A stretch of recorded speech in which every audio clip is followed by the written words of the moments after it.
أشهد أن لا إله إلا الله وحده لا شريك له وأشهد أن محمدا عبده ورسوله أما بعد فأعوذ بالله من الشيطان الرجيم بسم الله الرحمن الرحيم الحمد لله رب العالمين الرحمن الرحيم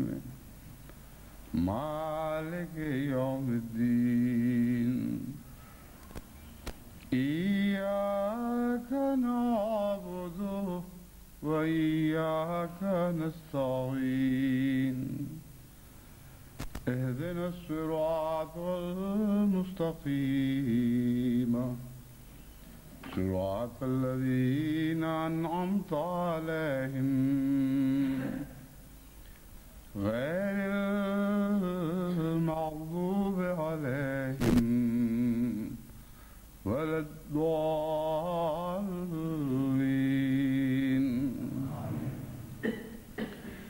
قل يا عبادي الذين أسرفوا على أنفسهم لا تقنطوا من رحمة الله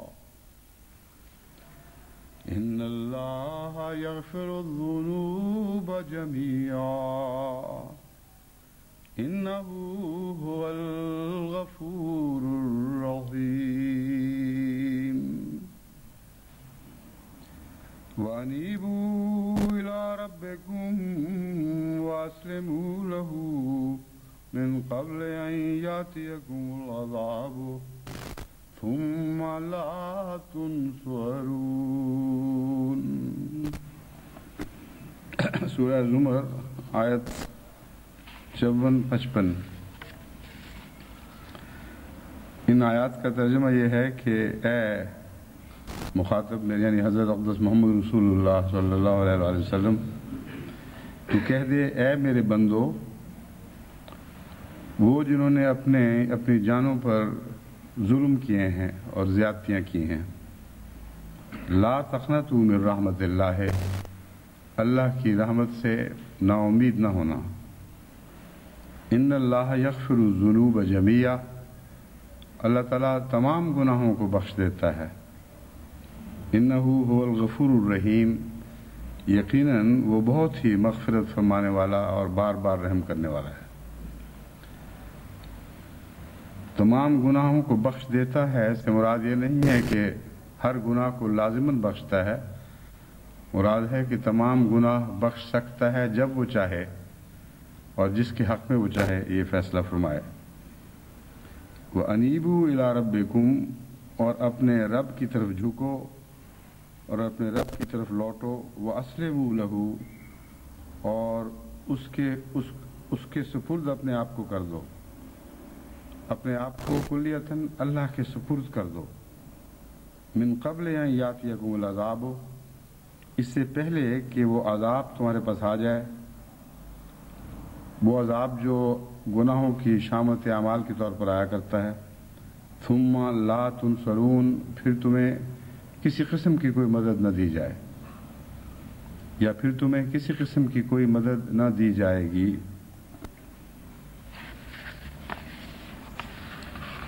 کل ہی میں ہالینڈ اور جرمنی کے دورے سے واپس آیا ہوں.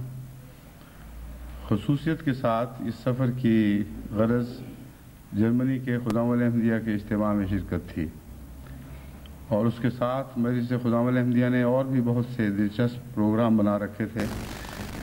جن میں سے خصوصیت سے بوسنینز کو اکٹھا کر کے ان کے ساتھ جماعت کا تعارف اور ان کے مسائل کے حل سے متعلق ان کی مدد کرنا شامل تھا. اس پروگرام پر خدام نے اتنی محنت کی کہ خدا کے فضل و رحم کے ساتھ جو توقع تھی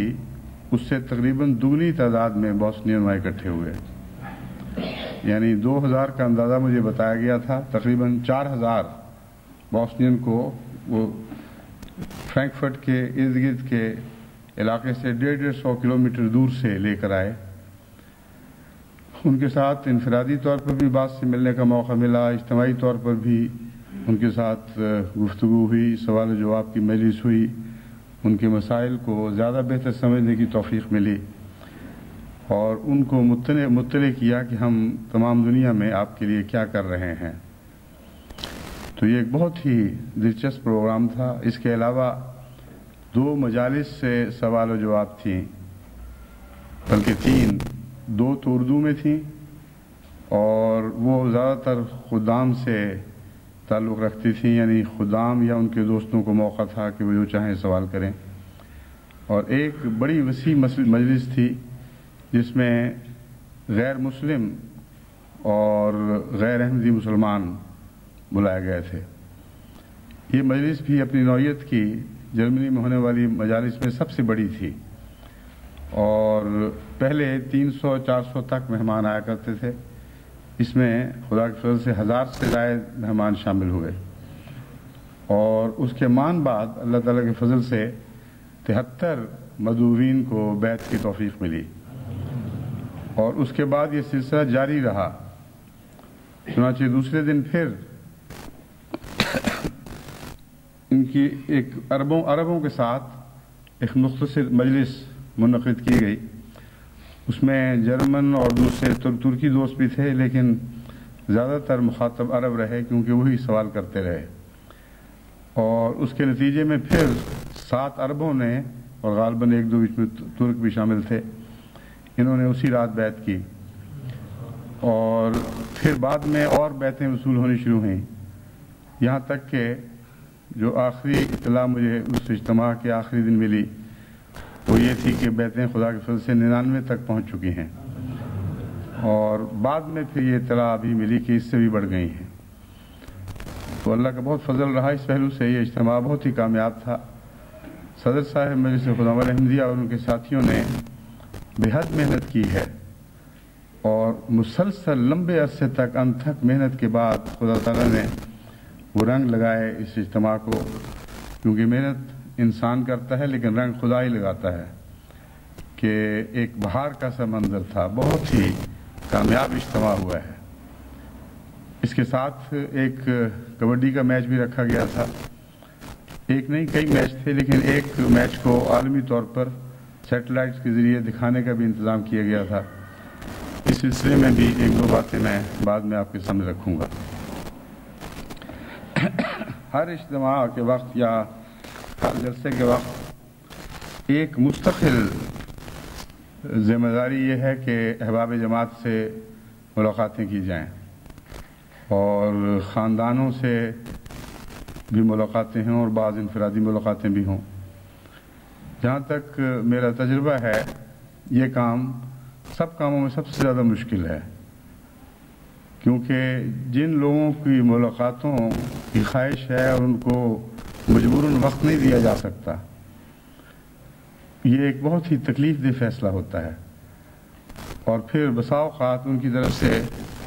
شکووں کے خطوط بھی ملتے ہیں جو بجا ہوتے ہیں۔ اتنی دیر سے ہم ملاقات نہیں کر سکے تھے، یہ تمنا لے کر آئے تھے، بعد میں پھر یہ بھی لکھتے ہیں کہ ہمارے چھوٹے چھوٹے بچے یہ باتیں کرتے تھے، اس طرح خوش تھے، اور آپ نے تو ان کی امیدوں پہ پانی پھیر دیا۔ تو ایک تو مشکل ملاقات کی یہ ہے کہ ناممکن ہے کہ سب کی خواہش کو پورا کیا جا سکے، خصوصاً جہاں جرمنی جیسی جماعت ہو، کہ خدا کی فضل سے یوں لگتا تھا کہ جیسے ربا کا چھوٹا اجتماع ہو رہا ہو، اور پھر سب میں غیر معمولی جوش، سب میں بہت تمنا کہ ذاتی ملاقات ہو سکے، ساتھ تصویریں کھنچوائی جائیں۔ تو ان کے ہاں ان ایسے مواقع پر بہت کم لوگوں کی خواہش پوری کی جاتی ہے، اور بہت زیادہ تعداد میں امیدوں پر پانی پھیرنا پڑتا ہے، لیکن بے اختیاری ہے۔ لیکن اس بے اختیاری کے باوجود تکلیف رہتی ہے، کیونکہ ایک انسان جس کی خواہش پوری نہ ہو سکے وہ اس وجہ سے خوش تو نہیں ہو جاتا کہ بے اختیاری تھی. بے اختیاری اپنی جگہ اور تکلیف اپنی جگہ، یہ دونوں ساتھ ساتھ چلتے ہیں. دوسرا پہلو اس میں مشکل کا یہ ہے کہ اکثر ملاقاتوں کے دوران بعض لوگوں کی تکلیف حالات کا علم ہوتا ہے، بعض صدمات کا علم ہوتا ہے، بعض خاندانوں میں چپ خلشیں ہیں، بعض بچیاں اپنے سسرال کے ظلم و ستم کا ذکر کرتی ہیں، بعض بڑے اپنے بہوؤں یا دامادوں کی طرف سے ہونے والی زیادتیوں کا ذکر کرتے ہیں.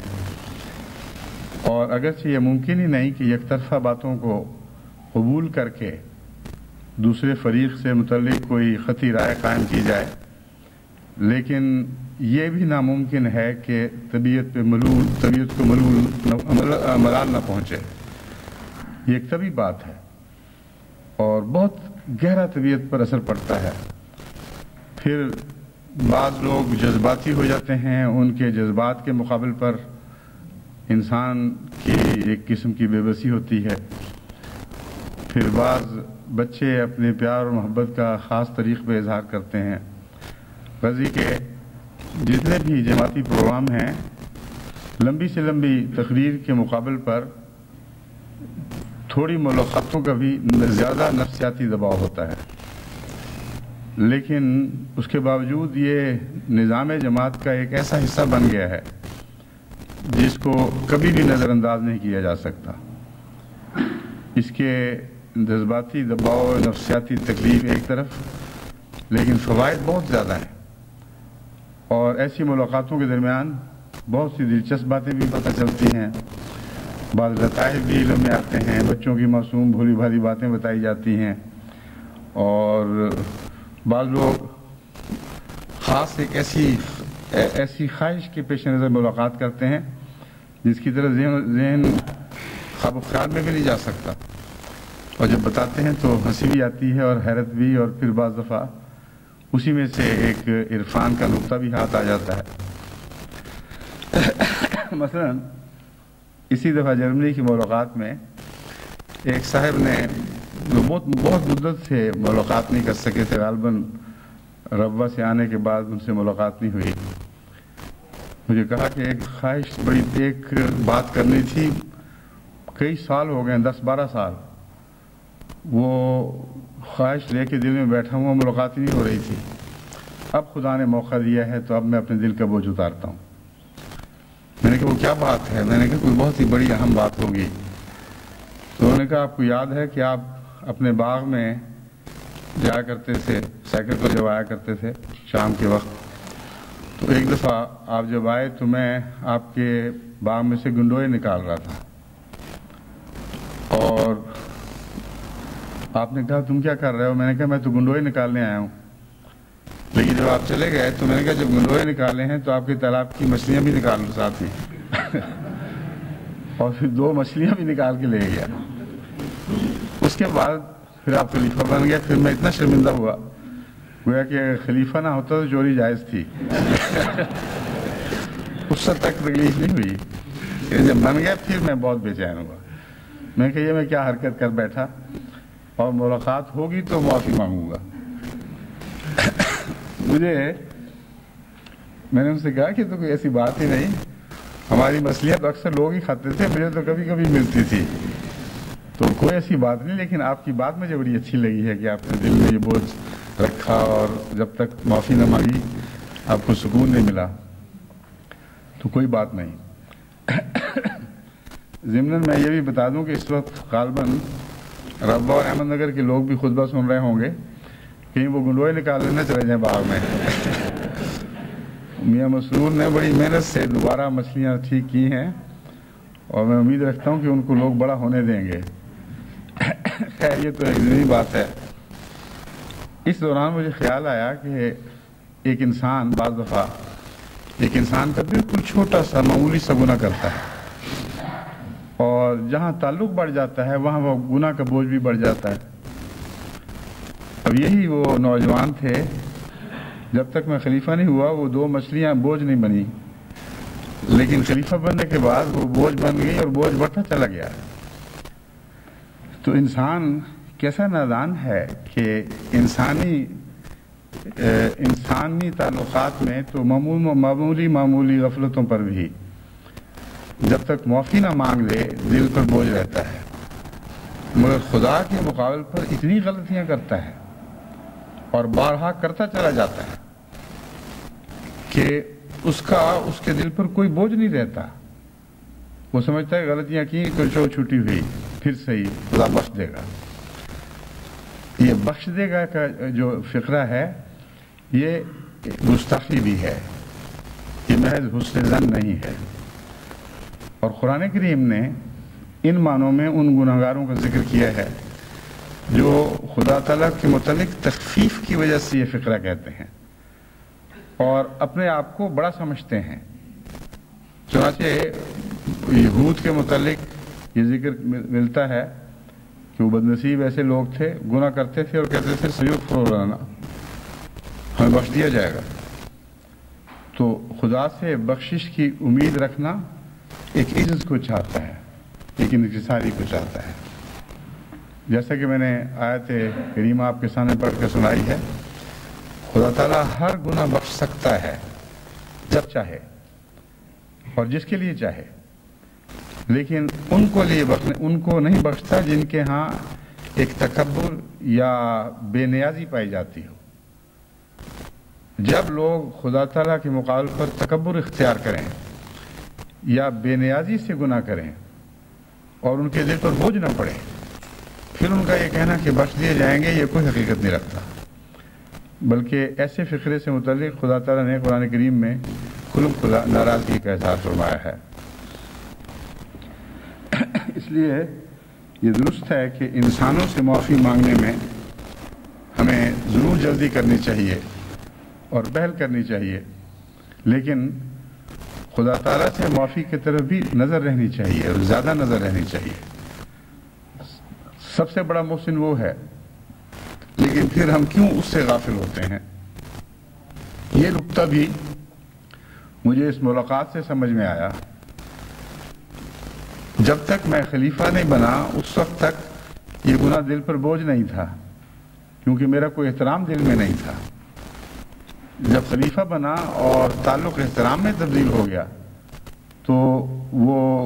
چھوٹی سی غلطی بہت بڑا بوجھ بن گئی. تو اللہ تعالیٰ کا اگر احترام ہو، اس کی قدر دل میں ہو، تو گناہ بھی بہت بوجھ بن جایا کرتے ہیں. اور یہ معرفت کا نقطہ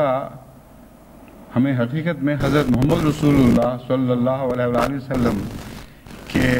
کی سنت سے پتہ چلتا ہے. کیونکہ یہ سوچتے ہوئے اچانک میرا ذہن حضرت اقدس محمد رسول اللہ صلی اللہ علیہ وآلہ وسلم کی طرف منتقل ہوا کہ آپ کیوں استغفار کیا کرتے تھے. ایک معنی تو وہ ہے جو معروف ہے کہ ہر نبی عز اور انکساری میں استغفار کرتا ہے اور بشری کمزوریوں کے نتیجے میں استغفار بھی کرتا ہے، بشری کمزوریوں کے نتیجے میں بھی استغفار کرتا ہے. لیکن اس کے ساتھ ہی اس واقعہ سے مجھے ایک اور بات سمجھ آئی کہ ان کے دل میں اللہ تعالیٰ کا احترام اتنا زیادہ ہوتا ہے کہ وہ چھوٹی چھوٹی باتیں جو عام انسان کے ذہن میں کوئی اہمیت نہیں رکھتی، ان کو گناہ قرار دیا ہی نہیں جا سکتا. نبی کے نقطۂ نظر سے جب وہ دیکھا جائے تو خدا کی محبت اور اس کے احترام کے نتیجے میں وہ معمولی سی لغزش جو ہمارے اعمال کے اوپر اگر اس کو پرکھ کر دیکھا جائے تو لغزش ہے ہی نہیں، بعض دفعہ وہ صفت حسنہ بن جاتی ہے. انبیاء کو خدا سے ایسی محبت ہوتی ہے اور اتنا گہرا احترام اللہ تعالیٰ کا دل میں ہوتا ہے کہ اس کے سامنے وہ چھوٹی سی لغزش بہت بڑی دکھائی دیتی ہے. اور ان کا معاملہ بالکل برعکس ہو جاتا ہے اس محاورے کے کہ اپنی آنکھ کا تنکا بھی دکھائی نہیں دیتا، اپنی آنکھ کا شتیر بھی دکھائی نہیں دیتا اور دوسری آنکھ کا تنکا بھی شتیر دکھائی دیتا ہے. ان کو اپنی آنکھ کے معمولی سے تنکے کیا ایک چھوٹا سا ذرہ بھی شتیر دکھائی دیتا ہے اور دوسروں سے مغفرت کا سلوک کرتے ہیں اور دوسروں کے عیوب کو نمایاں کر کے نہ دیکھتے ہیں نہ بیان کرتے ہیں اور جب ایک سرزنش کرنی ہو یا کسی کو سمجھانا ہو تو ضرور سرزنش بھی کرتے ہیں اور سمجھاتے بھی ہیں، لیکن حتی المقدور یہ کوشش کرتے ہیں کہ کسی کی دل آزاری نہ ہو، کسی کو اس سے تکلیف نہ پہنچے۔ وہ جو ذکر قرآن کریم میں عبس و تولی میں ملتا ہے وہ اس کا اسی مضمون سے تعلق ہے۔ حضرت اقدس محمد مصطفیٰ صلی اللہ علیہ وآلہ وسلم کی خدمت میں پہلے ایک قوم کا بڑا سردار آیا اور اس سے آپ مصروف گفتگو تھے، اور اسے اہمیت اس لیے دے رہے تھے کہ اگر وہ مسلمان ہوتا تو بعید نہیں تھا کہ اس کے ساتھ دوسری قوم بھی مسلمان ہو جاتی۔ بس کسی ذاتی عظمت کے طور پر اس کو اہمیت نہیں دے رہے تھے، بلکہ ایک دینی فائدے کی پیش نظر اس کو جو مقام حاصل تھا اس کو ایک خاص مرتبہ دے کر اس کے ساتھ غیر معمولی شفقت اور شفقت کا سلوک فرماتے ہوئے توجہ دے رہے تھے۔ اتنے میں ایک مخلص فدائی صحابی جو آنکھوں سے اندھے تھے وہ حاضر ہوئے۔ ان کو پتہ نہیں تھا کہ کون بیٹھا ہے اور کس سے گفتگو ہو رہی ہے، اور انہوں نے فوراً جس طرح اندھوں کو جب نظر نہیں آتا تو پتہ نہیں ہوتا کیا کہنا ہے کیا نہیں، کون بیٹھا ہے لحاظ نہیں کر سکتے، اپنی مرضی کی گفتگو شروع کر دی، اور وہ دراصل دخل اندازی تھی اس گفتگو شریف میں۔ حضور صلی اللہ علیہ وآلہ وسلم نے منہ سے کچھ نہیں فرمایا، کوئی لفظی سختی کے ساتھ تنبیہ نہیں فرمائی، لیکن اگر ناراضگی کا کوئی اظہار نہ کرتے تو وہ معزز انسان سمجھتا کہ میری بےزتی ہوئی ہے اور انہوں نے اس کو قبول کر لیا ہے، تو اس لیے ماتھے پر بل ڈالے۔ حضرت صلی اللہ علیہ وآلہ وسلم کا مقام اور مرتبہ اللہ کے نزدیک اتنا بلند تھا کہ اللہ تعالیٰ کو وہ بل بھی پسند نہ آئے۔ حالانکہ عام دنیا کے معاملات میں اگر دیکھیں اور کسی اور سے یہ واقعہ ہوا ہوتا تو اس کی عظمت کردار کے نشان کے طور پر بیان کیا جاتا کہ دیکھو اس نے آنے والی کی بھی عزت رکھ لی، اور غلطی کرنے والے کی غلطی کا اسے اپنی ناپسندیدگی کا اظہار ایسے کیا کہ غلطی کرنے والے کی دل شکری نہ ہوئی اور آنے والے کی عزت افزائی ہو گئی۔ حسن خلق اور عظمت کردار کا ایک عظیم امتزاج ہے، لیکن جیسا کہ میں نے بیان کیا انبیاء خدا کے حضور ایک ایسا عزت کا مقام رکھتے ہیں اور ایسی محبت کا تعلق رکھتے ہیں کہ اپنی چھوٹی سے چھوٹی غلطی کو بھی بہت بڑا دیکھ رہے ہوتے ہیں۔ جب خدا کی نظر سے دیکھا جائے تو اس وقت اس کی حکمت اور نمایاں ہو کر سمجھ میں آ جاتی ہے۔ اللہ تعالیٰ بھی ان سے توقع بہت بلند رکھتا ہے، اور اس واقعہ نے بتایا کہ وہ چھوٹی سی لغزش جسے دنیا کی اصطلاح میں ایک عظیم حسن خلق کا مظاہرہ کہنا چاہیے، اللہ نے حضرت صلی اللہ علیہ وآلہ وسلم کو پیار اور محبت سے سمجھایا کہ ایک اندھا آ گیا تھا اس لیے تو نے ماتھے پر بل ڈالے، تجھے کیا پتا کہ وہ زیادہ تیری باتوں کو توجہ سے سنتا اور فائدہ اٹھاتا، اور تجھے کیا پتا کہ وہ شخص جس کے لیے تو اتنی جد و جہد کر رہا تھا کہ ہدایت نصیب ہو وہ مستغنی ہو جائے اور پیٹھ پھیر کے چلا جائے۔ تو یہ وہ مضمون تھا جو اسی تسلسل میں میرے ذہن میں ابھرا، اور میں نے سوچا کہ جماعت کو اس مضمون کی باریکیوں سے بھی مطلع کروں اور اس ضمن میں عائد ہونے والے فرائض سے بھی مطلع کروں۔ معاف کرنا بھی اچھی چیز ہے، لیکن معافی مانگنا بہت ہی اچھی چیز ہے، اور وقت پر اپنے ایسے بھائی سے معافی مانگ لینا جس کی دل آزاری ہوئی ہو، خواہ وہ ارادتاً ہوئی ہو یا غیر ارادی طور پر ہوئی ہو، یہ ایک ایسا خلق ہے جس کے نتیجے میں اللہ کی بخشش کی زیادہ توقع کی جا سکتی ہے۔ اس لیے انسان اگر صرف درگزر ہی کا سلوک نہ کرے بلکہ دوسرے بھائی سے اس کی دل آزاری کی معافی مانگنے میں جلدی کرتا ہو، تو میں امید رکھتا ہوں کہ اللہ تعالیٰ اس سے زیادہ مغفرت کا سلوک فرمائے گا، اور اللہ تعالیٰ کی لامتناہی مغفرت سے حصہ لینے کا ایک یہ بھی طریق ہے۔ دنیا میں نے دیکھا ہے بعض لوگ لمبا عرصہ محبت اور حسن و احسان کا تعلق رکھتے ہیں، اور ادنا سی لغزش اگر ہو جائے کسی دوست سے، کسی وقت کوئی ناراضگی کا کلمہ منہ سے نکل جائے تو تعلق توڑ بیٹھتے ہیں اور ناراض ہو جاتے ہیں۔ حالانکہ خدا تعالیٰ نے جو حسن خلق کی مثالیں بعض جانوروں میں رکھی ہیں، اگر وہ کتے کی طرف دیکھتے تو اس سے بھی وہ فائدہ اٹھا سکتے تھے، کیونکہ کتے کے متعلق ایک فارسی شاعر کہتا ہے کہ عجیب جانور ہے کہ اس کے اوپر ایک دفعہ روٹی دے دو اس کو اور 100 بار سوٹی اٹھاؤ تو یہ آگے سے اف نہیں کرتا اور اسی طرح دم ہلاتا رہتا ہے۔ لیکن انسان ایک عجیب جانور ہے کہ اس سے 100 بار احسان کا سلوک کرو، ایک بار استثناء کرو تو وہ ناراض ہو جاتا ہے اور بڑھ بڑھ کی باتیں کرتا ہے اور حملہ کر بیٹھتا ہے بعض اوقات۔ تو یہ فرق ہے انسان اور جانور میں۔ یہ بات ہم پر ظاہر کرتا ہے کہ اللہ تعالیٰ نے ہر مخلوق میں بعض ایسے اعلیٰ اخلاق رکھ دیے ہیں کہ جو انسان کو متکبر نہیں ہونے دیتے۔ اگر وہ غور و فکر کا عادی ہو تو اس کے لیے آفاق میں ایسے نشانات ہیں جو اسے مجبور کر دیں گے عاجز ہونے پر،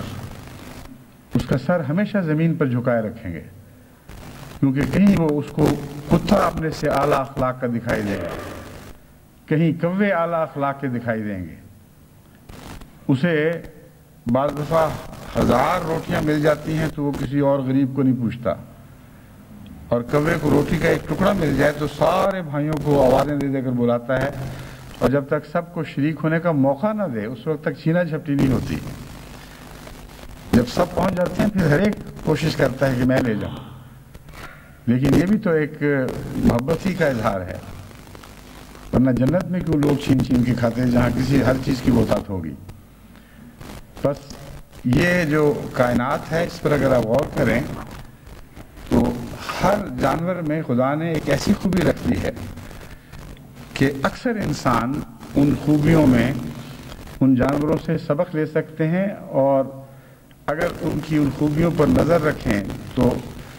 یوں لگتا ہے جیسے اشرف المخلوقات کی خوبیاں سارے عالم میں پھیلی پڑی ہیں اور ہر چیز اس کے لیے آئینہ بن گئی ہے۔ اسے کتے میں بھی ایک تصویر دکھائی دیتی ہے جو اپنے سے اچھی ہے، اسے کوے میں بھی ایک تصویر دکھائی دیتی ہے جو اپنے سے اچھی ہے، اسے شیروں میں بھی اور گائے بھینس میں بھی اور دوسرے جانوروں میں بھی اور کیڑوں میں بھی اور مکھیوں میں بھی ایسی سی بات صفات دکھائی دیتی ہیں جو اس کی اپنی ذات کی ملتی جلتی صفات سے بہتر ہیں۔ گویا ہر طرف اس کو ایک آئینہ دکھایا جا رہا ہے کہ تمہیں تو ہم نے یہ بنانا تھا، اور تم سے ادنا مخلوقات میں تو یہ خوبیاں اسی طرح محفوظ چلی آ رہی ہیں، کیونکہ خدا تعالیٰ نے ان کو محفوظ رکھا ہے اور ان مخلوقات کا اختیار نہیں ہے کہ اس حفاظت سے باہر نکل جائیں، مگر تمہاری خاطر یہ پیدا کی گئی تھی، کیونکہ تمہیں ادنا سے اعلیٰ حالت میں جب ترقی دی گئی تو ان تمام صفات حسنہ کے اجزاء تمہارے اندر شامل ہیں، تمہاری خمیر میں داخل ہیں، ورنہ ارتقاء کے کوئی معنی نہیں ہے۔ ارتقاء کا مطلب یہ ہے کہ لمبے دور میں مختلف نوعیت کی خوبیوں سے انسان کا خمیر اٹھایا گیا ہے، اور جو خوبی کسی جانور کے دور میں زندگی میں شامل کی گئی وہ خوبی بچ گئی اور آئندہ بہتر قسم کی مخلوقات کی طرف منتقل ہوتی رہی۔ ان خوبیوں کے اجتماع کا نام انسان ہے، لیکن انسان بننے کے بعد جب اسے اختیار دیا گیا تو ان خوبیوں سے روگردانی کی اور پیٹ پھیر کر ایک طرف ہو گیا۔ اور ان سب نعمتوں کو بھلا بیٹھا۔ جب اس مضمون پر آپ غور کریں تو ہر طرف ایک حسن کا ایک کرشمہ دکھائی دے گا جو آپ کو آئینہ دکھا رہا ہے، اور دوسری طرف وہی آئینہ آپ کو عجز کی تعلیم بھی دے گا کہ تم کیسے عاجز انسان ہو، ایک کتے سے بھی کمتر ہو اس بات میں، ایک گدھ سے بھی کمتر ہو، ایک کوے سے بھی کمتر ہو، ایک بھیڑیے اور شیر سے بھی کمتر ہو، یعنی ہر طرف سے ایک یہ آواز بھی تو اٹھے گی کہ تم اس سے بھی کمتر ہو، اس سے بھی کمتر ہو، اس سے بھی کمتر ہو۔ اور یہ جو آواز ہے اتنی حقیقی ہے، اتنا گہرا پیغام رکھتی ہے کہ اس کے نتیجے میں انسان مجبور ہے کہ وہ اپنے ہر قسم کے تکبر سے باز آ جائے اور اپنے آپ کو ایک حقیر کیڑا سمجھے۔ یہی مضمون ہے جس کو انبیاء جب پا جاتے ہیں تو اپنے رب کے حضور اس قسم کی دردناک صدائیں بلند کرتے ہیں کہ کر میں خاکی ہوں میرے پیارے، نازل زاد ہوں بشر کی جائے نفرت اور انسانوں کی آر۔ اور جو متکبر اور مغرور ملا ہے وہ ہنستا ہے اور کہہ لگاتا ہے کہ یہ نبی اللہ ہے جو انسانوں کی آر ہے۔ وہ نہیں سمجھتا کہ یہ انسانوں کی آر ہونا ایک صاحب عرفان کا درجہ کمال ہے، کمال ہے، اور غیر معمولی درجہ کمال پر پہنچے بغیر یہ عرفان حاصل نہیں ہو سکتا، اور اسی میں ساری عزتیں ہیں۔ حضرت مسیح موعود علیہ السلام اسی مضمون کو اس طرح بھی بیان فرماتے ہیں کہ بدتر بنو ہر ایک سے اپنے خیال میں، شاید اسی سے دخل ہو دار الوصال میں۔ تو جو خدا کا عاشق ہے، جو وصل کا خواہاں ہے، اس کو اگر بدتر بننے سے خدا ملتا ہے تو اس سے بدتر بننے میں کیا نقصان ہے؟ پھر تو ساری خیر بدتر بننے سے ہی وابستہ ہو گئی۔ جس رستے سے اپنا محبوب مل جائے، وہ رستہ اینٹوں کا بنا ہو، پتھروں کا ہو، یا کانٹے سجائے گئے ہوں، ہر محبت کرنے والا تو رستے کی نوعیت سے بے خبر اس پر دوڑتا ہے۔ زخمی ہو، چھلنی ہو، مصیبتوں میں مبتلا ہو، گڑھوں میں جا پڑے، تب بھی اس نے ان رستوں پہ چلنا ہی چلنا ہے۔ ہمیں تو راہ رہوں کی ٹھوکریں کھانا مگر جانا، مگر جو بے خبر ہے اور جاہل ہے وہ ان باتوں کو نہیں سمجھتا۔ بس ساری کائنات میں ہمارے لیے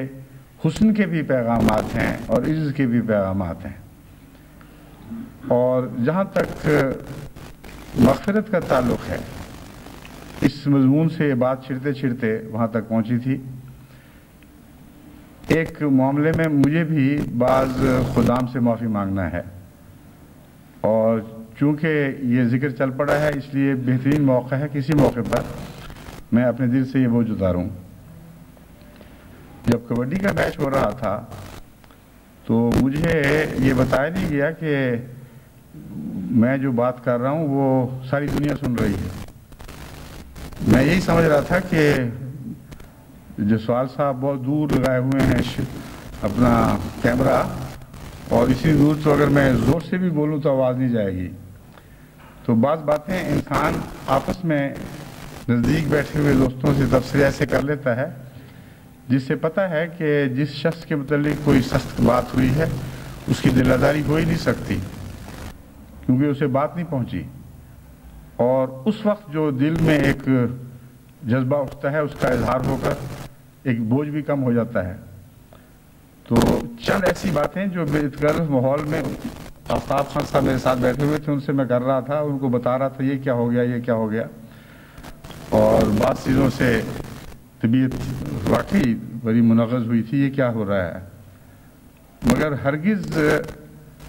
مراد یہ نہیں تھی کہ شخص مذکور کی دل آزاری ہو۔ لیکن بعد میں جب مجھے پتہ چلا کہ وہ تو ساری دنیا سن رہی تھی، میں نے کہا اس بیچارے کا تو جیسے کہتے ہیں پنجابی میں حشر ہو گیا ہوگا، اس کے رشتہ دار شرمندہ، ساری دنیا میں اس کو لوگ کیا کہیں گے۔ اتنی مجھے تکلیف ہوئی کہ ساری رات میں سو نہیں سکا، استغفار کرتا رہا اور دل چاہ کہ ابھی ان سے معافی مانگوں تاکہ مجھے دل کو تسلی ہو۔ مجھے خیال ہے کہ ان بیچاروں کی شرمندگی تو عالمگیر ہے، معافی میں الگ لکھ کے مانگ لوں تو فائدہ کیا۔ اس لیے عالمی خطاب ہی میں معافی بھی ہونی چاہیے۔ ان میں سے مثلا ایک ریفری صاحب کے متعلق میں نے کہا تھا کہ یہ میں ان کو جانتا ہوں، ان کو ریفری بنانا ہی چاہیے تھا۔ بعد میں جب مجھ سے پوچھا گیا ان کو ہٹائیں، میں نے کہا نہیں، بالکل نہیں ہٹانا، بددیانت نہیں ہے۔ مشکل وقت کے اوپر جب عام فیصلے بالکل ٹھیک کرتے چلے جاتے ہیں، جب کوئی مشکل وقت آتا ہے تو ان کا دل نرم ہے، سخت فیصلہ کر ہی نہیں سکتے۔ یہ اصل وجہ تھی، میں بڑی دیر سے جانتا ہوں ان کو۔ بارہا پہلے بعض فیصلوں کے وقت مجھے طبیعت میں کوفت ہوا کرتی تھی کہ واضح فیصلہ یہ کرنا چاہیے تھا، اس کی بجائے بیچ میں جب غیر دو طرفہ فیصلہ کرنے کی کوشش کی، ایک ٹیم کے خلاف کھلم کھلا فیصلہ کرنے کی بجائے بیچ میں رکھ کر دونوں کو دل خوش کرنے کی کوشش کر لی۔ یہ مقصد تھا، تو وہ علیحدگی میں ان کو سمجھا دیتا، اور آفتاب خان صاحب کے پاس بات کر کے میرے دل میں جو ہلکا سا غبار تھا وہ نکل گیا۔ لیکن یہ کیا پتا تھا کہ ان کے سارے رشتہ دار، سب دوست واقعی جاپان تک سن رہے ہوں گے اور وہ کہیں گے لو جی اچھا ریفری نکلا ہے جو خدمت کی بجائے اور اپنا نقصان کرا بیٹھا۔ اسی طرح ایک نوجوان تھا بابر نام کا،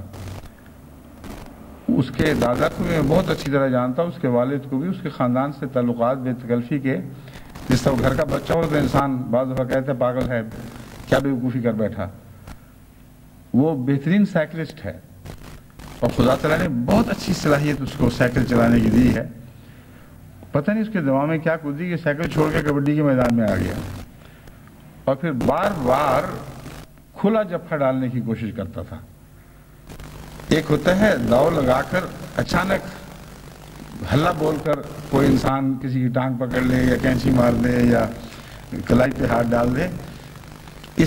ایسا کرنے سے بالعموم شکار ہاتھ آ جاتا ہے۔ مگر ایک ہوتا ہے کھلا جاپا، جس کو پنجابی میں کہتے ہیں، سامنے چیلنج کر کے آمنے سامنے کسی کو کہا جاؤ اب نکل کے دکھاؤ۔ اب بیچارے کو آتا نہیں تھا اور جاپے ایسے ڈالتا تھا، تو میں نے کہا اس پاگل کو کیوں اکٹھا کر لایا ہو، اور اس کو سوجی کیا۔ بعد میں نے اس کو ناراضگی کہا، میں نے کہا تم اچھے بھلے سائیکل پہ تھے، ادھر کیوں آئے زمین پہ؟ سائیکل چلاؤ اور نام پیدا کرو۔ ساری دنیا میں جو شرمندگی پیدا دکھا رہے ہو اپنے عزیزوں کے لیے، یہ نہیں پتا تھا کہ وہ جب میں نے اس کو پاگل کہا تو وہ تھا اپنے پیار کے رنگ میں عزیز کے استاد نہیں کہہ دیتا کہ اس پاگل کو کیوں پکڑ رہا ہے، وہ ساری دنیا میں کہیں وہ پاگل ہی نہ مشہور ہو جائے۔ اور حالانکہ پاگل بالکل نہیں ہے، اللہ کے فضل سے اچھا بھلا ہونہار بچہ ہے، جسم بھی خوبصورت اور قداور اور بہادر ہے، تب بھی وہ کھلے ہاتھ ڈالتا تھا۔ مگر آگے سے بڑے بڑے طاقتور اچھے آنے والے تھے، جس طرح افضل تھے، اس کا کوئی جوڑ ہی نہیں تھا ان کے ساتھ، بار بار ان پر حملہ کر کے خام کو پوائنٹ بھی گواتا تھا۔ مگر چونکہ یہ میرے علم میں یہ نہیں تھا کہ یہ عالم ساری دنیا میں لوگ یہ سنیں گے اور اس بیچاری کی بدنامی ہوگی، اس لیے خیال یہ تھا کہ میں الگ جب ملوں گا تو اس کو سمجھا دوں گا کہ اس آئندہ ایسی حرکت نہ کرنا۔ لیکن جب پتہ لگا کہ تو ساری دنیا میں بات پھیل گئی تو میں بہت ہی شرمندہ ہوا۔ میں نے کہا اس بیچارے نے کیا شرمندہ ہونا جتنا میں شرمندہ ہو گیا ہوں، اور فرض سمجھا کہ اس سے میں معافی مانگوں۔ ایک بات اور مجھے بتائی گئی ہے، لیکن وہ ایسی بات نہیں ہے جسے میں مخفی رکھنا چاہتا تھا، وہ ایک اصولی چیز ہے جس کو جماعت کے علم میں آنا چاہیے۔ صدر صاحب مجلس خداوند الاحمدیہ جرمنی بہت ہی مخلص، فدائی اور بہت اچھے منتظم ہیں، اور ان کے دور میں خدا کے فضل سے مجلس خداوند الاحمدیہ بڑی تیزی سے ترقی کر رہی ہے، منکسر مزاج ہیں، دعا گو ہیں۔ لیکن ایک واضح ہدایت پر عمل نہ کرنے کے نتیجے میں وہیں میں نے امیر صاحب جرمنی سے ان کے متعلق ناراضگی کا اظہار کیا، اور وہ بھی مشتہر ہو گیا۔ وہ چونکہ مضمون ایسا ہے جس کا علم جماعت کو ہونا چاہیے، اس لیے میں وہ ذکر چھیڑتا ہوں۔ کبڈی کے میچ میں عموماً رواج ہے کہ لنگوٹ کستے ہیں، اور وہ بھی ایسے جیسے جو حقیقت میں عملاً ننگا ہونے کے مترادف ہے، اور جب عالمی طور پر ٹیلی وائز کیا جائے ایسے پروگرام کو تو جماعت کا وقار داؤ پہ لگ جاتا ہے، جماعت کی روایات داؤ پہ لگ جاتی ہیں۔ کہیں ایک گاؤں میں، کسی کھیت میں، کسی جگہ ایسا واقعہ ہو جائے وہ بھی ٹھیک نہیں، لیکن عالمی سطح پر ایسے پروگرام دکھائے جا رہے ہوں اور لباس بیہودہ ہو تو یہ تو جماعت کے وقار کے خلاف ہے اور کسی قیمت پر جماعت اجازت نہیں دے سکتی۔ چنانچہ جانے سے 10-15 دن پہلے تفصیل سے ان کو یہ لکھا گیا اور پیغام فون پر بھی غالباً دیا گیا کہ اس میچ کو تمام عالم میں دکھانے کے لیے شرط یہ ہے کہ لباس گھٹنے کے نیچے تک ڈھکا ہوا ہوگا اور پیٹ پر پوری طرح کسا ہوگا اور اس سے انسان ننگا یا بیہودہ دکھائی نہ دے۔ مجھے اطمینان دلا دیا گیا کہ ہاں ایسا ہی ہوگا۔ جب میں وہاں پہنچا ہوں تو اس وقت تک کوئی ایسی کارروائی نہیں ہوئی تھی۔ پھر امیر صاحب جرمنی کو اور ان کو اکٹھا بٹھا کر میں نے تفصیل سے سمجھایا کہ آپ کو دنیا سے شرمانے کی کیا ضرورت ہے۔ دنیا کہے گی یہ کیسا لباس پہن آئے ہیں، جس سے شرمانا ہے اس سے شرمائیں، یعنی خدا سے شرمائیں اور اپنی پاک روایات کو پیش کا آئینہ بنائیں، اس سے شرمائیں۔ اگر اس میں غلط داغ پڑتا ہے تو وہ شرمانے کی بات ہے۔ اس لیے آپ بالکل پرواہ نہ کریں، دنیا جو مرضی کہے گی میں ذمہ دار ہوں، آپ ایسا لباس بنائیں۔ ان کو یہ بھی بتایا کہ زین کا ہو مضبوط اور کمر پہ پیٹی ہو اور گھٹنے کے نیچے مضبوط پٹی ہو، دوری تیری، خوبصورت، اور رنگ اس کا بدل جائے، خوبصورت بھی بہت دکھائی دے گا جس طرح برجس ہوتی ہے، اور کسی کا ہاتھ پڑ جائے مضبوط سے مضبوط آدمی بھی اس کو توڑ نہیں سکتا۔ تو ایک آدمی کھیل کے دوران اس وہم میں مبتلا نہیں ہو سکتا کہ کہیں اس کا لباس نہ اتر جائے، اس کی بجائے جو واضح بات ہونے کے بعد جس کے سپرد کیا گیا غالباً اس سے غلطی ہوئی ہوگی، بہرحال جو بھی ہوا۔ جب میں نے دیکھا تو چکنی چکنی کپڑے کی چیزیں تھیں اور وہ پتلے نالے یا دھاگے سے وہ باندھے گئے تھے، اور خطرہ تھا کہ اگر کسی کا ہاتھ پڑے تو فائدے کی بجائے اور زیادہ بے حیائی ہوگی۔ چنانچہ میجر محمود صاحب جو میچ سب سے زیادہ پاپولر ہوا ہے، جس میں میجر محمود صاحب بھی کھیلے تھے، غلطی سے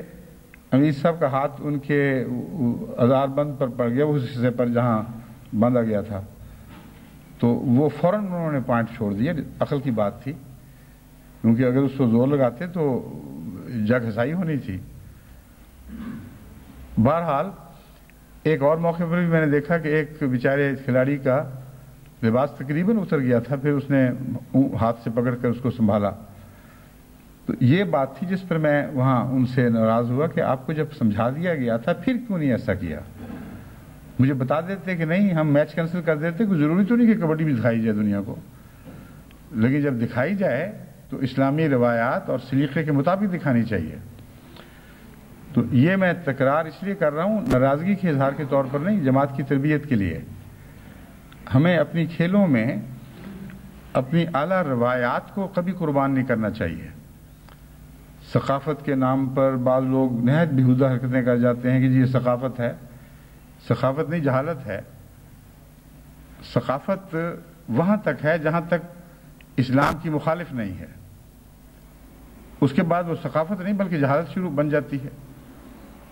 تو کھیلوں میں بھی وہاں تک کھیلے ہیں جہاں تک اسلام کی واضح اخلاقی تعلیم کے مخالف نہ ہوں۔ جہاں اس حد سے باہر قدم رکھا وہاں وہ کھیل نہیں رہی بلکہ وہ ایک جہالت یا بغاوت ہو جاتی ہے۔ تو میں ایک دفعہ پھر آپ کو بتانا چاہتا ہوں کہ وہاں بات ختم ہو گئی، ان کو میں نے معاف کر دیا، انہوں نے شرمندگی کا اظہار کیا اور بات ختم ہو گئی، کیونکہ وہ مخلص فدائی آدمی ہیں، ایسے نہیں کہ ان سے کوئی لمبی ناراضگی رکھی جائے۔ لیکن چونکہ یہ بھی مشتہر ہو گئی تھی بات، کہیں لوگ ان کے متعلق غلط تاثر نہ لے لیں۔ ہرگز ان کا مزاج ایسا نہیں ہے کہ بات سنیں اور انسنی کر دیں، بس کوئی ہنگامہ زیادہ تھا، بے شمار کام تھے، معلوم ہوتا ہے اس میں کسی کے سپرد کام کر بیٹھے ہیں اور نگرانی نہیں ہو سکی۔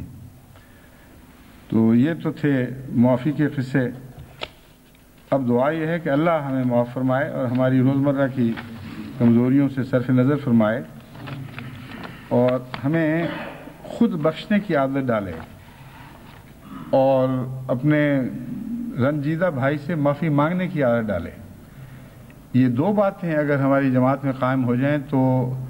انما المومنون اخوہ کا مضمون صادق آ جائے گا۔ یقیناً ہم بہت عظیم اخوت کا نمونہ پیش کر سکتے ہیں اگر یہ دو صفات ہم میں رائج ہو جائیں۔ اگر معافی مانگنے سے انسان حیا محسوس کرے تو حقیقت میں ایک تکبر ہے، اور جو متکبر ہو اس کا معافی مانگنا بھی بے معنی ہو جایا کرتا ہے۔ جب وہ خدا سے معافی مانگتا ہے اور بندے سے نہیں مانگتا تو خدا سے معافی مانگنا بے معنی ہو جاتا ہے، کیونکہ متکبر کی دعا خدا نہیں قبول کیا کرتا۔ اور اللہ فرماتا ہے جو میرے بندوں پر رحم نہیں کرتا میں اس پر رحم نہیں کرتا۔ اس لیے معافی دینا بھی سیکھیں، اور معافی دینا اگر سیکھنا ہے تو معافی مانگنا اس کا ایک لازمی جز ہے، کیونکہ معافی مانگے بغیر تکبر نہیں ٹوٹتے۔ جب معافی مانگنے کا سلیقہ سیکھیں گے تو پھر معافی دینا ایک بہت ہی اہم خلق بن جائے گا، اور جو خدا کا بندہ معافی مانگنا بھی جانتا ہو معافی دینا بھی جانتا ہو، مجھے امید ہے کہ اللہ تعالیٰ اس سے مغفرت کا وہ سلوک فرمائے گا جس کا اس آیت کریمہ میں ذکر فرمایا گیا ہے کہ ان اللہ یغفر الذنوب جميعا انہ هو الغفور الرحیم، کہ اللہ ہر قسم کے گناہ بخش دیتا ہے، ہر گناہ کو بخش دیتا ہے، اور وہ بہت ہی بخشش کرنے والا اور بار بار رحم کرنے والا ہے۔ اس ضمن میں نے حضرت اقدس محمد مصطفیٰ صلی اللہ علیہ وسلم کی بعض نصیحتیں چنی ہیں۔ حضرت ابو ہریرہ رضی اللہ تعالیٰ عنہ سے روایت ہے، یہ مسلم کتاب التوبہ باب فی ساعت رحمت اللہ سے لی گئی ہے حدیث۔ روایت ہے کہ آن حضرت صلی اللہ علیہ وسلم نے فرمایا، اگر مومن کو اللہ تعالیٰ کی سزا اور گرفت کا اندازہ ہو کہ کتنی سخت اور شدید ہے تو وہ جنت کی امید ہی نہ رکھے، اور یہی سمجھے کہ اس گرفت و سزا سے بچنا محال ہے۔ اور اگر کافر کو، یہاں مومن کو بدل کر کافر فرمایا گیا، کافر کو اللہ تعالیٰ کے خزائن رحمت کا اندازہ ہو تو اس کی جنت سے نا امید ہی نہ ہو، اور یقین کرے کہ اتنی بڑی رحمت سے بھلا کون بدقسمت محروم رہ سکتا ہے۔ یہاں مومن کی بجائے کافر کو بدل کر بہت ہی حکیمانہ بات فرمائی گئی ہے۔ مومن بخشش کی امید رکھتا ہے اور اس کے نتیجے میں بعض دفعہ بے راہ ہو جاتا ہے۔ اس کو بتایا گیا ہے کہ تم پکڑ پر نظر رکھو، اگر تم صرف بخشش پر ہی نظر رکھو گے تو ہو سکتا ہے تم سے ایسی گستاخیاں اور بدعمالیاں سرزد ہوں کہ تم بخشش کی حد سے باہر نکل جاؤ۔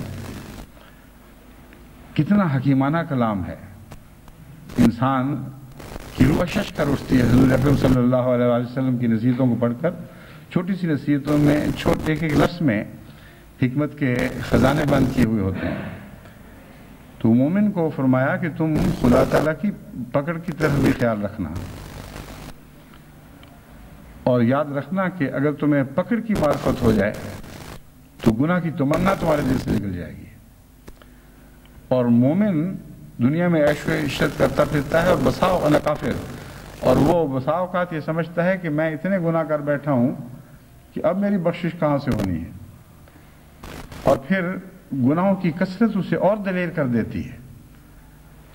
اور کافر ہونے اور مومن ہونے کے درمیان میں بہت سے درجے ہیں۔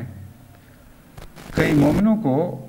ہم نے کفر کی حالت میں کی طرف منتقل ہوتے اس طرح دیکھا ہے کہ ایک گناہ کے بعد دوسرا، دوسرے کے بعد تیسرا، پھر یہ خیال آ جاتا ہے گناہ گار تو ہم ہو ہی چکے ہیں، اور روزمرہ کیوں نہ ایسی حرکتیں کریں،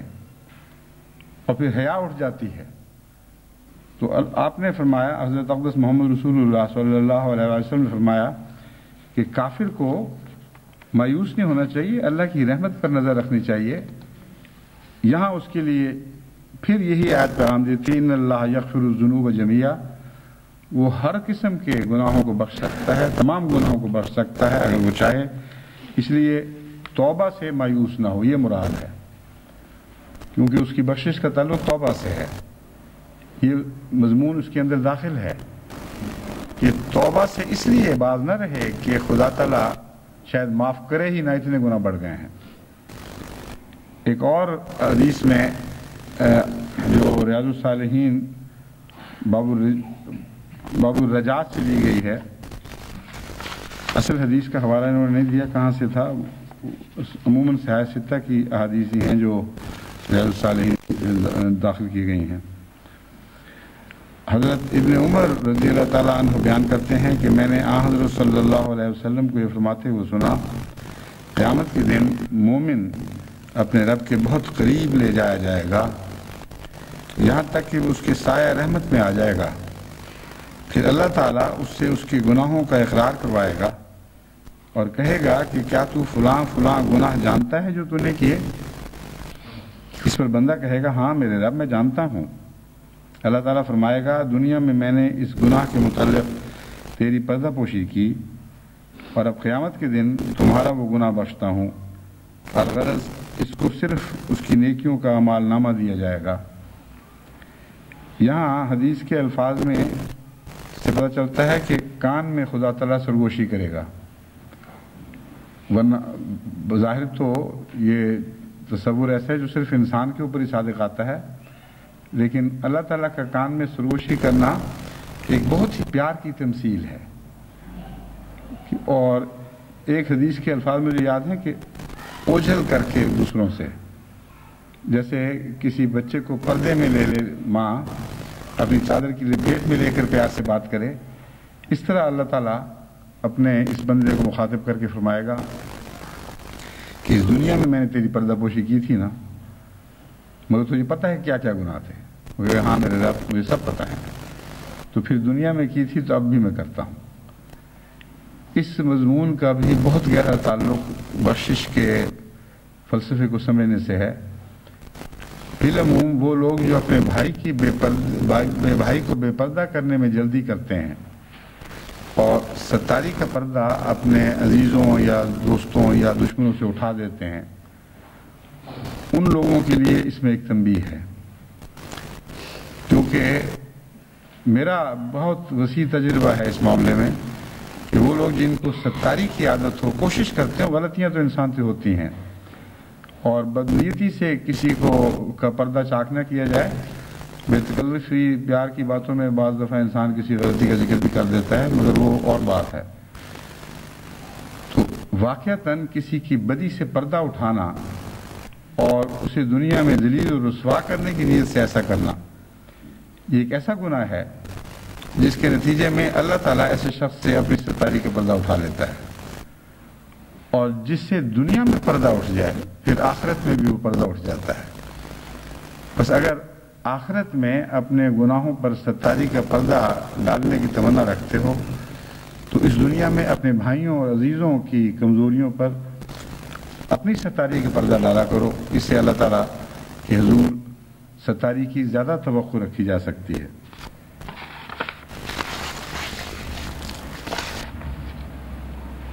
یہ حدیث بخاری کتاب التوحید سے لی گئی ہے اور مسلم کتاب التوبہ میں بھی یہ حدیث شامل ہے۔ حضرت ابو ہریرہ رضی اللہ تعالیٰ عنہ بیان کرتے ہیں کہ حضرت صلی اللہ علیہ وآلہ وسلم نے اپنے رب کی طرف سے ہمیں یہ بات بتائی کہ اللہ تعالیٰ فرماتا ہے، ایسی احادیث جس میں حضرت اقدس محمد مصطفیٰ صلی اللہ علیہ وآلہ وسلم واضح طور پر فرمائیں کہ میرے خدا نے مجھے یہ فرمایا ہے یا خدا ایسا فرماتا ہے، اسے حدیث قدسی کہتے ہیں۔ یعنی قرآن کریم کی آیات کے علاوہ بھی خدا تعالیٰ بکثرت حضرت اقدس محمد رسول اللہ سے ہم کلام ہوا ہے، رویا کی صورت میں بھی اور ظاہری صورت میں، کشفی صورت میں بھی، اور بہت سی جگہ آپ کی طرز بیان سے پتہ لگ جاتا ہے کہ خدا کے سمجھانے کے بعد آپ نے ایسی بات کہی ہے، لیکن ہر جگہ ذکر نہیں ملتا۔ اس لیے بعض احادیث قدسی تقریری ہیں میرے نزدیک، یعنی ان کا مضمون ثابت کرتا ہے کہ یہ حدیث قدسی ہے، لیکن بعض حدیث قدسی ایسی ہوتی ہیں جن میں راوی بیان کرتا ہے کہ حضرت صلی اللہ علیہ وآلہ وسلم نے واضحتاً خدا تعالیٰ کی طرف منسوب کرتے ہوئے فرمایا کہ اللہ نے مجھے یہ کہا ہے۔ بس یہ ان احادیث میں سے ہے فرمایا اپنے رب کی طرف سے ہمیں یہ بات بتائی کہ اللہ تعالیٰ فرماتا ہے میرا بندہ گناہ کرتا ہے اور پھر دعا مانگتا ہے کہ اے اللہ میرے گناہ بخش دے۔ اس پر اللہ تعالیٰ فرماتا ہے میرے بندے نے ناسمجھی سے گناہ تو کیا، میرے بندے نے ناسمجھی سے گناہ تو کیا، لیکن اسے علم ہے کہ اس کا ایک رب ہے جو گناہ بخش دیتا ہے اور چاہے تو پکڑ بھی لے۔ پھر میرا بندہ توبہ توڑ دیتا ہے اور گناہ کرنے لگ جاتا ہے اور پھر نادم ہو کر کہتا ہے اے میرے رب میرے گناہ بخش دے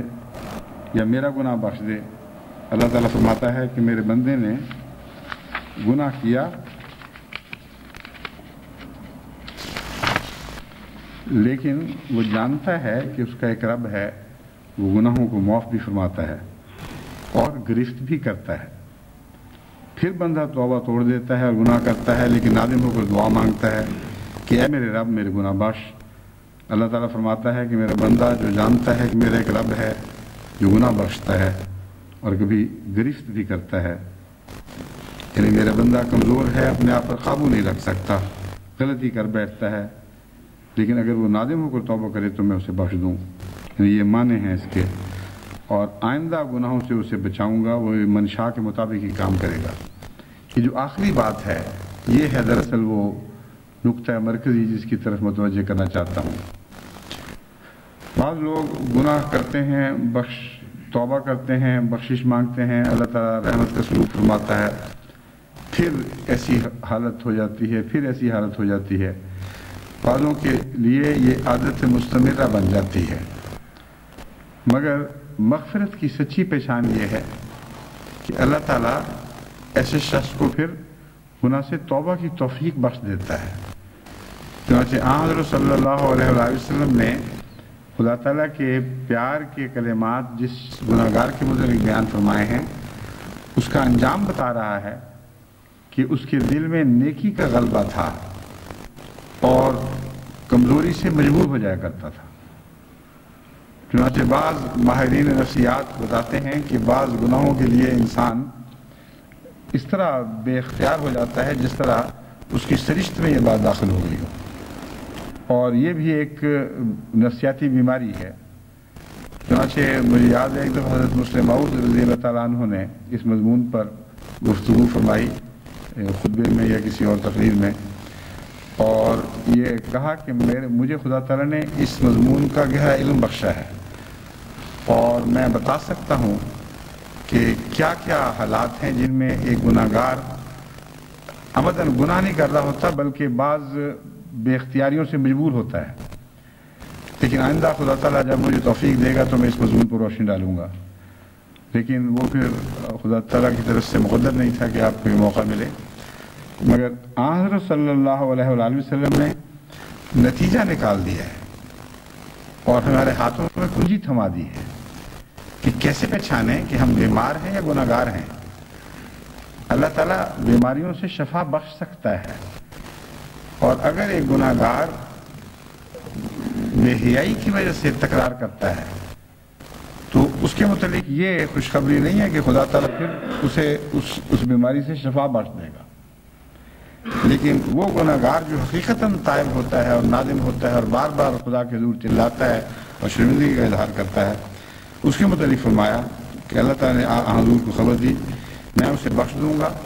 اور آئندہ گناہوں سے اسے بچاؤں گا، وہ میری منشا کے مطابق ہی کام کرے گا۔ بس ہمیں دعا یہ کرنی چاہیے کہ اللہ تعالیٰ گناہوں سے تائب ہونے کی توفیق بخشے اور ہماری توبہ کو اس طرح قبول فرمائے کہ آئندہ ہمیں گناہوں سے بچا لے اور خدا کی رضا کے مطابق کام کرنے کی توفیق عطا ہو، آمین۔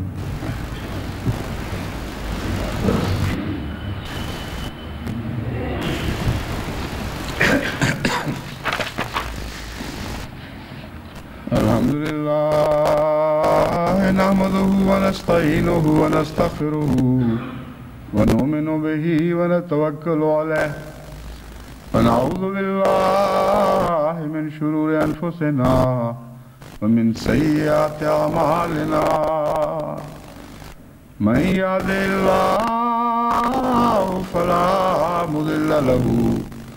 ومن يضلله فلا هادي له ونشهد أن لا إله إلا الله وحده لا شريك له ونشهد أن محمدا عبده ورسوله عباد الله رحمكم الله إن الله يأمر بالعدل والإحسان وإيتاء ذي القربى وينهى عن الفحشاء والمنكر والبغي يعظكم لعلكم تذكرون اذكروا الله يذكركم وادعوه يستجب لكم ولذكر الله أكبر